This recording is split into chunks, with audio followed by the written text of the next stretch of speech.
नमस्कार। आज हामी वास्तुको बारेमा चर्चा गर्न गइरहेका छौँ। वास्तु भन्नाले के हो? वास्तु किन आवश्यक छ? वास्तुको सही सदुपयोग भएन भने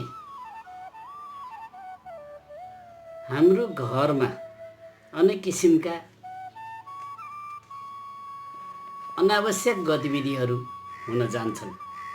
त्यसैले वास्तु के हो, वास्तु किन आवश्यक छ र वास्तुशास्त्रको विचार गरेर घर, आवास अथवा भनौँ कोठा, महल, दरबार, किल्ला, व्यापारिक प्रतिष्ठानहरू निर्माण गर्नुपर्छ। पूर्वीय वास्तुशास्त्र अनुसार पृथ्वीमा पनि भूमिदेव अथवा वास्तुपुरुष हुनुहुन्छ भन्ने कुरा विद्यमान छ। त्यसैले भूमिमा बनाइने घर अथवा आवास कस्तो ठाउँमा बनाउने, कस्तो बनाउने, पञ्चतत्त्वको समन्वय कसरी गर्ने, कहिले गर्ने आदि बारेमा चर्चा गरिएको छ। सर्वप्रथम वास्तु भन्नाले के बुझिन्छ त? वास्तु भनेको घर बनाउन छुट्याइएको भूमि, घर, वासस्थान, आवास, गृह, भवन आदि निर्माण गर्ने शिल्पकला, भवन निर्माणको प्रविधि, वास्तुविद्या, भवन बनाउने शास्त्र, वास्तुकला र निर्माणको शास्त्र भन्ने बुझिन्छ। त्यसैले वास्तुशास्त्र भन्ने बित्तिकै हामीले मानव जीवनमा सुख, समृद्धि, कल्याण प्राप्त गर्न यो केवल बस्ने ठाउँ मात्र नभई उद्योग, नहर, पुल, पुलेसा, कुवा, इनार, मठ, मन्दिर, सम्पूर्ण निर्माण क्षेत्रको शास्त्र अन्तर्निहित अथवा विधि विधानको शास्त्रलाई हामी वास्तुशास्त्र भन्छौँ। यो आजको वैज्ञानिक प्राविधिक नवयुगमा यसको महत्त्व अझ झन् बढ्दै गइरहेको छ। वास्तुशास्त्रको ज्ञान बिना कुनै पनि निवास बनाइयो भने त्यहाँ सदा सर्वदा दुःख, चिन्ता, हैरानी, ग्लानी एवं मानसिक द्वन्द्वहरू हुन जान्छ। त्यसैले वास्तुशास्त्रको नियमलाई पालन गरेर मानव र प्रकृति बीचको सन्तुलन अथवा तादात्म्यता सम्बन्ध कायम गराउने काम नै वास्तुशास्त्रले लिने गर्छ। मानव जीवनमा 5वटा तत्त्वहरू भूमि, अर्थ, जल, वाटर, तेज, हट, वायु, एयर र आकाशले सदैव सकारात्मक र नकारात्मक प्रभाव पारिरहेका हुन्छन्। मानिसको शरीरमा कुनै पनि वस्तु र पञ्चतत्त्वको सम्बन्ध राम्रो भएन भने निर्माणाधीन आवास पनि कष्टकर भएर जान्छ। भूमिको महत्त्व आफ्नै ठाउँमा भए पनि विशेष गरेर सूर्यले यस संसारमा पार्ने प्रभावलाई ध्यानमा राखेर यस शास्त्रको निर्धारण अथवा निर्माण गरिएको छ। सूर्यबाट पाइने प्रकाश जस्तै प्राकृतिक वस्तुहरू पनि समन्वय गर्ने प्रयास यस शास्त्रले गरेको छ। पञ्चतत्त्वको समन्वय गरेर बनाइएको घरमा बस्ने मान्छेहरूलाई सुस्वास्थ्य, सुख, समृद्धि, शान्ति आदि प्राप्त हुन्छ।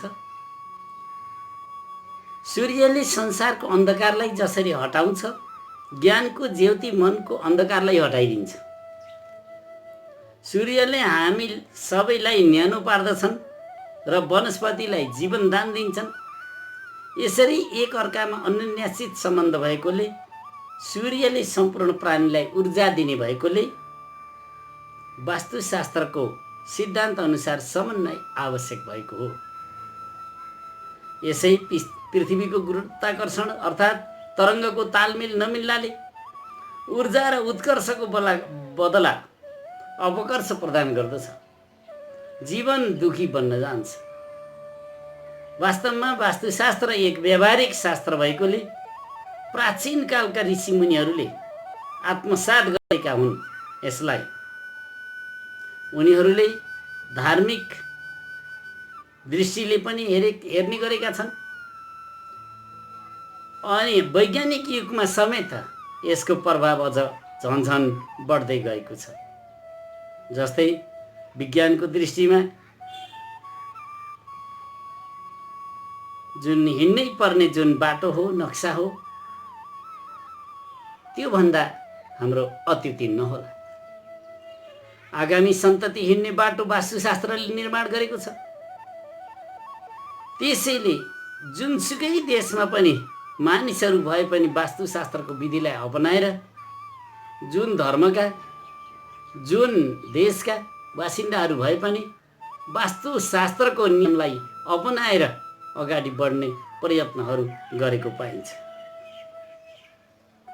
त्यसैले वास्तु सिद्धान्तको नाम चीनमा पनि उत्तिकै प्रभावित छ, नेपालमा पनि छ, भारतमा पनि छ, पाकिस्तानमा भयो, बर्मा, जापान, हङकङ, कम्बोडिया, जुनसुकै ठाउँमा पनि जुनसुकै देशहरूमा पनि वास्तुशास्त्रको प्रभाव चाहिँ परिरहेकै छ। यो नेपालमा पुराना मठ मन्दिरहरू, किल्ला दरबारहरू, पोखरीहरू, बिहारहरू, गुम्बाहरू वास्तुशास्त्रको सिद्धान्तमा निर्माण गरिएका हुन्।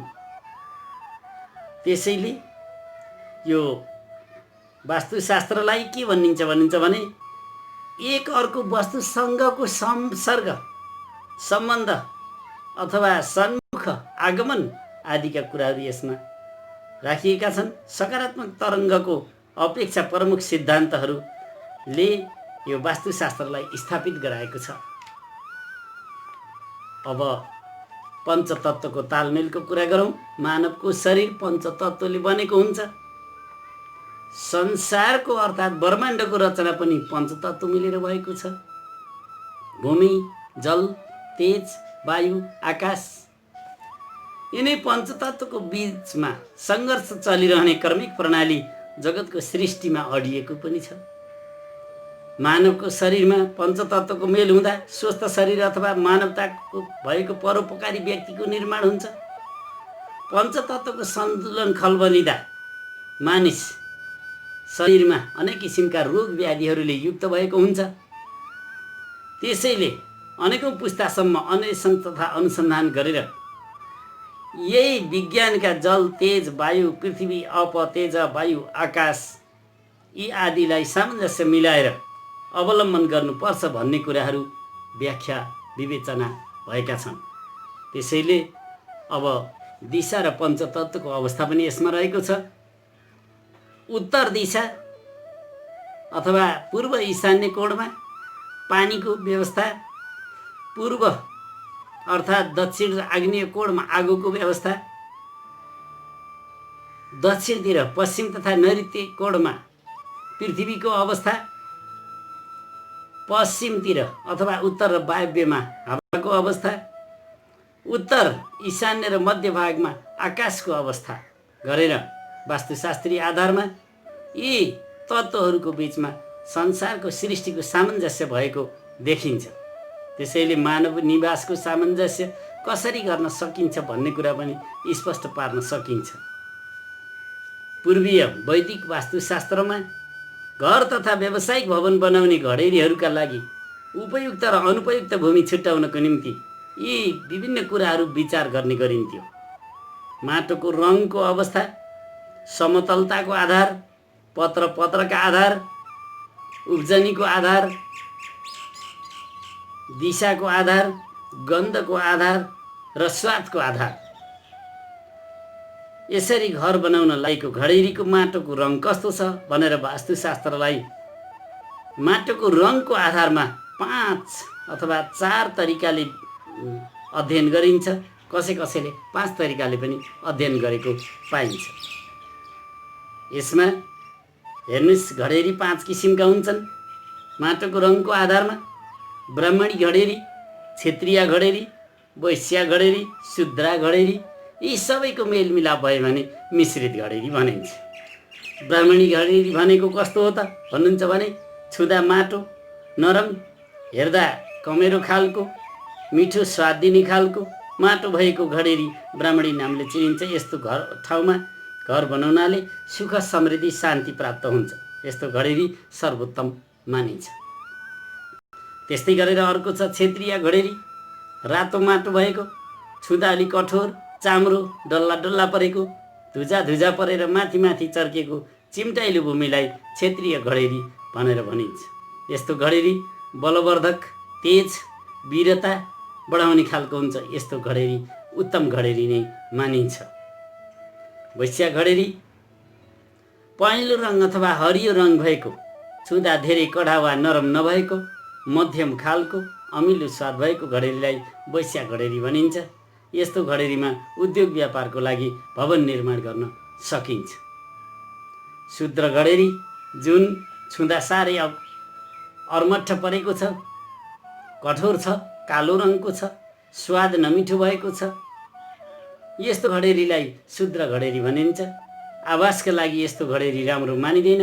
कुनै व्यावसायिक भवनको निर्माणको काम गर्नु नै राम्रो हुन्छ। यस्तो ठाउँमा रङ, सुगन्ध अथवा मिश्रित भूमिमा स्कुल, क्याम्पस, शिक्षा प्रदान गर्ने भवन निर्माण गर्नु शुभ मानिन्छ। जुन मिश्रित घडेरी छ भने त्यस्तोमा स्कुल, क्याम्पस, शिक्षा प्रदान गर्ने भवन आदि निर्माण गर्नु उत्तम मानिन्छ।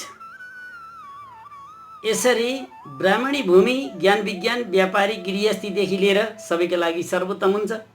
क्षेत्रीय भूमि कल कारखाना, किल्ला, ब्यारेक बनाउनका लागि उत्तम मानिन्छ।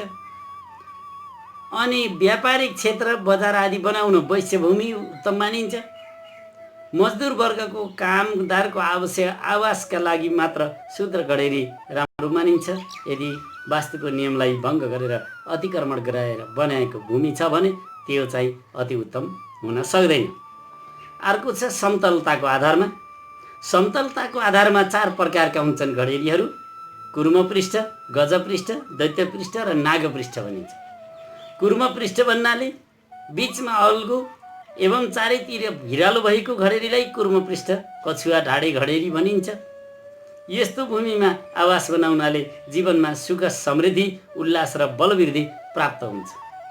गज पृष्ठ जुन घडेरी 4 कुना उठेको छ, बीचमा मध्यम छ, त्यस्तो घडेरीलाई गज पृष्ठ घडेरी भनिन्छ।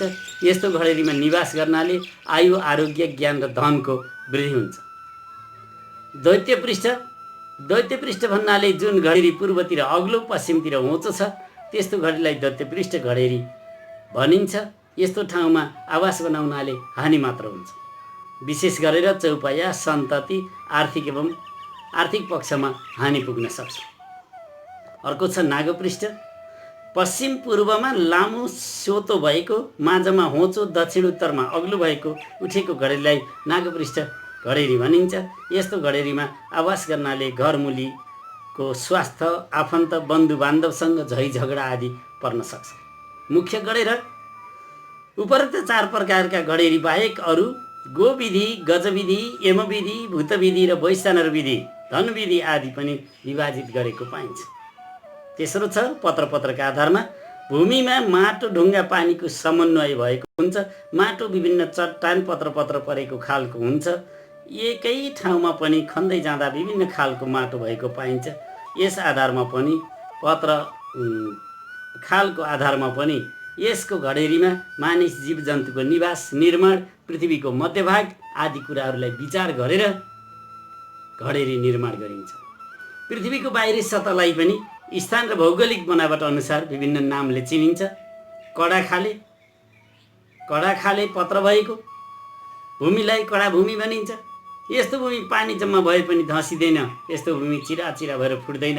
यस्तो भूमिमा आवास बनाउन सर्वोत्तम मानिन्छ। सामान्य घडेरी आकाशबाट परेको पानीलाई केही मात्रामा शोषण गर्न सक्ने नरम खालको, चिरा नभएको भूमिलाई सामान्य भूमि भनिन्छ। यस्तोमा आवास बनाउन सामान्य मानिन्छ।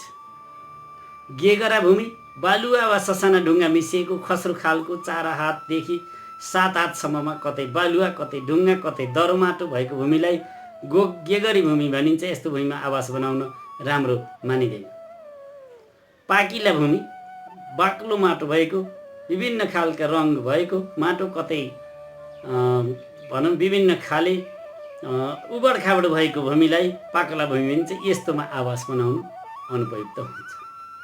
अर्को छ उब्जनीका आधारमा। उब्जनीका आधारमा घडेरीलाई 4 प्रकारमा वर्गीकरण गरेको छ: सर्वोत्तम, उत्तम, सामान्य र निकृष्ट। जुन भूमि हरियो परियो भएको छ, अमला, आँप, पलास आदिका फलफुलहरूका बोटहरू छन्, त्यस्तो भूमिलाई सर्वोत्तम भूमि बनाइन्छ। यस्तोमा आवास बनाउन पनि उत्तम मानिन्छ। जुन उत्तम भूमिमा कृषि कार्य गर्न बाली लगाउँदै गरिएको छ, उब्जनी पनि राम्रो भएको छ, त्यस्तो भूमिलाई उत्तम भूमि मानिन्छ। यसमा आवास बनाउनाले सधैँ शुभ नै हुन्छ भनिन्छ। अर्को छ सामान्य भूमि। जुन काँडा भएका रुखहरू, फुलका बुट्टाहरू, झाडी, काँडी, घारी आदि जङ्गल आदि फाँडेर बनाइएको घर छ भने सामान्य भूमि मानिन्छ। यस्तो जमिनमा घर बनाउन पनि मध्यम मानिन्छ। निकृष्ट, नीच अथवा जलथल, भासयुक्त परेको, हिलो पानी गन्ध आउने, फोहोरको थुप्रो भएको, त्यस्तो भूमिलाई निकृष्ट भनी मानिन्छ। यसमा सुख समृद्धि ऐश्वर्य चाहनेले कदापि घर बनाउनु हुँदैन। दिशाका आधारमा आवास बनाउने घडेरीको मध्यभागमा पर्ने दिशाहरूका आधारमा पनि घरमा बास बस्नेहरूलाई प्रभाव परिरहेको हुन्छ। त्यसैले वास्तुशास्त्रमा यसको बारेमा पनि केही नियमहरू उल्लेख गरेको छ। घडेरी समतल राम्रो 90 डिग्रीको कोणमा बन्नुपर्छ भन्ने छ। त्यसैले वर्षाकालमा पानी परेको निकास ईशान्य कोणमा बग्ने हुनुपर्छ। ढलका आधारमा आकाशबाट परेको पानी बग्ने ढललाई पनि शुभाशुभ वास्तुशास्त्रमा हेर्ने गरिएको पनि पाइन्छ। उत्तर दिशामा निकास बग्ने भएमा धन, पश्चिमतिर बग्ने भएमा मध्यम फल, अनि दक्षिण पूर्वमा पानीको निकास भएमा सबै थोक अशुभ फल दिने, पूर्व उत्तरतिर बग्ने भएमा सम्पूर्ण क्षेत्रमा शुभ प्राप्त प्रभाव हुने हुन्छ। जुन घडेरीमा चारै कोण मिलेको छैन भने त्यस्तो घडेरीलाई मध्यम मानिन्छ। ईशानमा चोसे भएको भए राम्रो मानिन्छ। आफूले हैरान गरेर जीवनमा ऋण धन गरेर बनाएको घर घडेरी किन्दा धेरै कुरामा ध्यान दिनुपर्छ। त्यसमा पनि प्रमुख कुरा घरसम्म पुग्ने बाटोलाई प्राथमिकता दिने, घडेरी किन्दा पहिले घरबाट पर्ने दिशाहरूको बारेमा स्पष्ट ज्ञान हुने, कताबाट बाटो छ, रुख काँडाहरू के छन्, मन्दिर आदि पर्छन् पर्दैनन् आदि सम्पूर्ण कुरालाई विचार गरेर घर निर्माण गर्नुपर्छ। 6औं छ गन्धका आधारमा। घडेरीका कुनै पनि भूमिलाई गन्धका आधारमा पनि परीक्षण गर्न सकिन्छ। स्वादका आधारमा सामान्यतया मधुर सुगन्ध मिठो स्वाद भएको भूमिमा घर बनायो भने त्यहाँ सफलता प्राप्त हुन्छ। रगतको गन्ध आउने हुँदा अलि कठोर भूमि, ब्यारेक, छाउनी आदिमा पनि आदि बनाउन उचित हुन्छ। अलि गन्ध आउने ठाउँमा भयो भने, अनि खर्सो खालको भूमिमा घर बनाउँदा त्यति चाहिँ व्यापारिक प्रतिष्ठान बनाउन उत्तम हुन्छ। घिउको जस्तो वासना आउने भूमि भए, कठोर गन्ध नआउने तमतमाइलो स्वाद भएको भूमिमा कल कारखानाहरू, घर टहराहरू, कामदार बस्ने घरहरू आदि बनाउन उत्तम मानिन्छ। त्यसैले आज हामी यो घर कस्तो ठाउँमा बनाउने आदि कुराहरूको बारे तपाईहरुलाई सामान्य जानकारी गराउँदै अनि म पनि बिदा हुन्छु। यदि यस भिडियोलाई मन पर्छ भने तपाईहरुले सब्स्क्राइब गरिदिनु हुन विनम्र अनुरोध गर्दै म पनि बिदा हुन्छु। हस्त नमस्कार।